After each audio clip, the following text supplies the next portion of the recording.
Hello viewers, welcome to my cyber point. আশা করি সকলে অনেক ভালো আছেন। আমি আজকে আপনাদেরকে দেখাবো কিভাবে হোয়াটসঅ্যাপের মাধ্যমে আপনি চ্যাটজিপিটি ব্যবহার করতে পারবেন। অন্য কোনো অ্যাপস অথবা লগ ইন করা ছাড়াই আপনি খুব সহজে হোয়াটসঅ্যাপের মাধ্যমে আপনি চ্যাটজিপিটি ব্যবহার করতে পারবেন। আর ভিডিওটি দেখার আগে আপনি যদি আমাদের চ্যানেলে নতুন হয়ে থাকেন তাহলে অবশ্যই চ্যানেলটি সাবস্ক্রাইব করে দিবেন।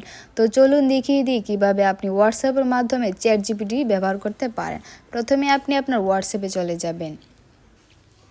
হোয়াটসঅ্যাপে আসার পর উপরে দেখতে পারবেন যে প্লাসে একটি অপশন আছে, এখানে ক্লিক করবেন।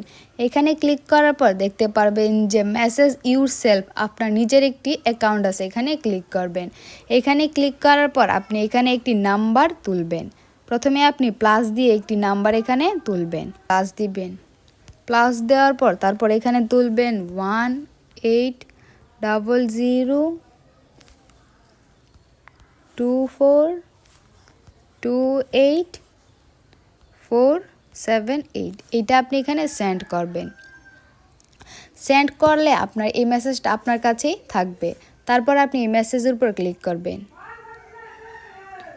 ক্লিক করার পর আপনার সামনে অনেকগুলো অপশন চলে আসবে। প্রথমে দেখতে পারবেন যে চ্যাট উইথ প্লাস এইটা একটা লেখা আছে, এখানে ক্লিক করবেন। দেখেন আপনাকে সরাসরি চ্যাটজিপিটির কাছে নিয়ে গেছে। এটা একটা ভেরিফিকেশন চ্যাটজিপিটি। এই হোয়াটসঅ্যাপের মাধ্যমে আপনি এখন চ্যাটজিপিটির সাথে কথা বলতে পারবেন।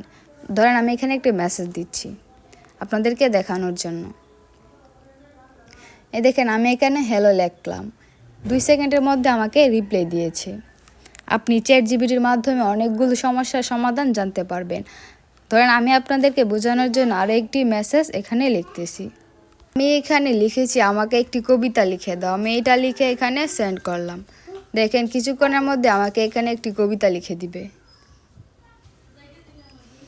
এই দেখেন এখানে অনেক সুন্দর করে একটি কবিতা লিখে দিয়েছে। এভাবে চ্যাটজিপিটির মাধ্যমে আপনি অনেক সমস্যার সমাধান জানতে পারবেন। আপনি লিখলে আপনাকে সে খুব দ্রুতই রিপ্লাই দিয়ে দিবে। তো এভাবে হোয়াটসঅ্যাপের মাধ্যমে খুব সহজে আপনি চ্যাটজিপিটি ব্যবহার করতে পারবেন। যদি ভিডিওটি ভালো লাগে একটি লাইক দিবেন। আর আপনি যদি আমাদের চ্যানেলে নতুন হয়ে থাকেন তাহলে অবশ্যই চ্যানেলটি সাবস্ক্রাইব করে দিবেন। ধন্যবাদ সবাইকে।